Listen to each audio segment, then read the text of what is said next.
And thank you very much. Now we'll move on to the Canadian Federation of Students. We have Amanda is its national chairperson. The floor is yours, 5 minutes. Thank you. Just want to thank the committee for this opportunity to present again on behalf of more than 500,000 university and college students at over 85 student unions across the country. I only have a few minutes today, so I'm going to focus my remarks on a few key areas: replacing the Millennium Scholarship Foundation with a system of need-based grants, increasing transfers to the provinces, and redirecting money currently being spent in areas that are of little assistance to those that need help the most. Current enrollment data suggests that students from the highest income quintile are more than twice as likely to participate in post-secondary education than those from the lowest income quintile.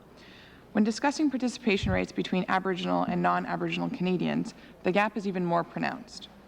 Of those that are able to access post-secondary studies, students who have to borrow the most to participate and as a result carry more debt are twice as likely to drop out of their studies than students with little or no debt. The key policy question for the government then is how to close the gap in participation and create an equitable and high-quality system of post-secondary education.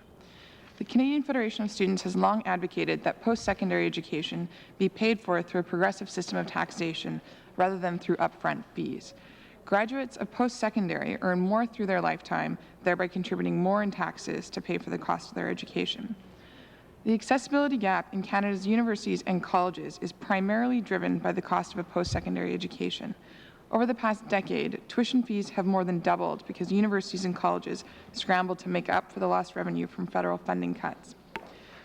The main federal responses to the student debt crisis, tax credits, and the Millennium Scholarship Foundation have failed to improve access to post-secondary education or make a noteworthy dent in student debt for differing reasons. Hundreds of millions of dollars, of federal dollars, are spent each year on tax credits that are blind to financial need and are not available to students when most of their expenses are due.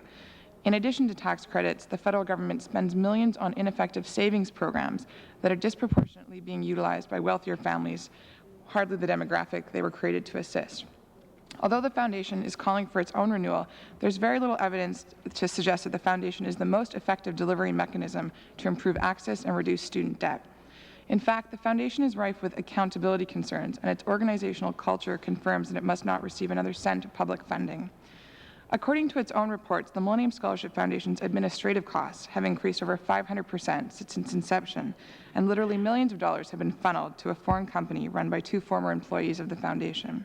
We recommend replacing the Millennium Scholarship Foundation with a new system of need-based grants administered through the Canada Student Loans Program, and phasing out the education, tuition fee, and textbook tax credits, as well as savings programs, and redirecting the money currently allocated to each of these programs into a new national system of need-based grants.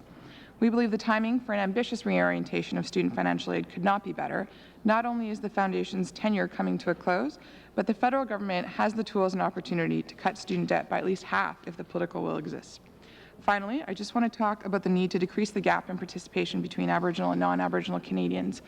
Funding for the Department of Indian and Northern Affairs post-secondary student support program has remained frozen at the same level since 1996, with an inadequate 2% annual increase. The Assembly of First Nations estimates that more than 13,000 eligible students in the last 6 years alone have been denied funding to participate in post-secondary studies. The Federation therefore recommends that the federal government immediately remove the funding cap on the post-secondary student support program and increase funding to and opportunities for all Aboriginal learners. In closing, I just want to thank the committee again for the opportunity, and I look forward to your questions. Thank you very much.